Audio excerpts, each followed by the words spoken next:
One of the senators who opposed this spending bill was called out by President Trump in a post on Truth Social. The president wrote, "Rand Paul has very little understanding of the big, beautiful bill, especially the tremendous growth that is coming. He loves voting no on everything. He thinks it's good politics, but it's not. The big, beautiful bill is a big winner."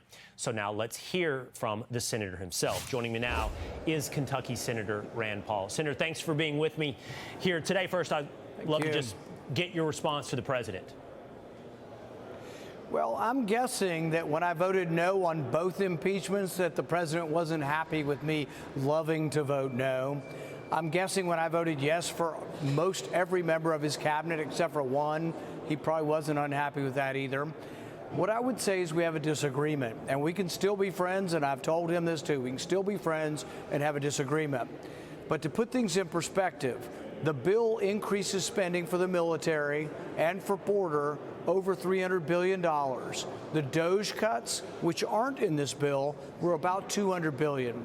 So this bill actually increases in the first couple of years spending more than all the DOJ cuts combined.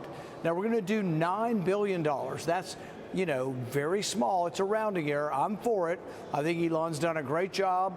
$9 billion is a pittance, but I'm for it. I absolutely am for cutting the $9 billion, but I fear, I fear we might not have the votes to cut the $9 billion. If we don't, I suggest people grab their pitchforks, figuratively, and march on Washington. If Republicans cannot cut $9 billion, we've got a problem with Republicans.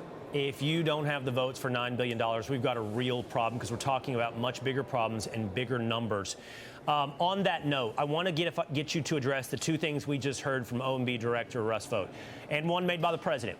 First of all, they argue the big, beautiful bill puts in place growth measures that you're not accounting for. I've been around this game for a while. You have as well. I do know that growth is something that every administration counts on to offset their spending. But do you not think the president has a point with deregulation and tax cuts that we could see real growth that actually helps not jack up the deficit as is accounted for?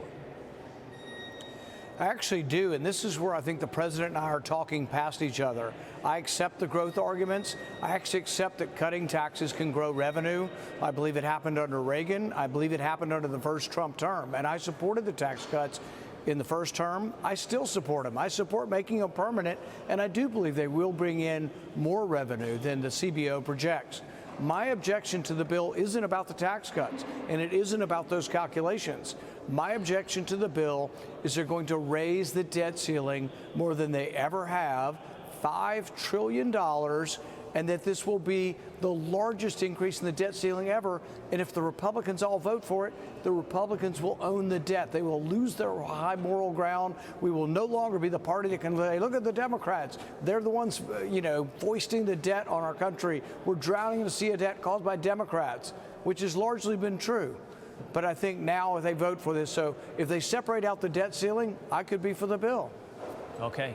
That's fascinating to hear, and I'm glad to hear your argument on both the growth side and the accounting side. You're worried about the debt ceiling and, of course, the lack of DOJ cuts, which we will see if we have the Republican will to institute those things. Senator Paul, thanks for being with us.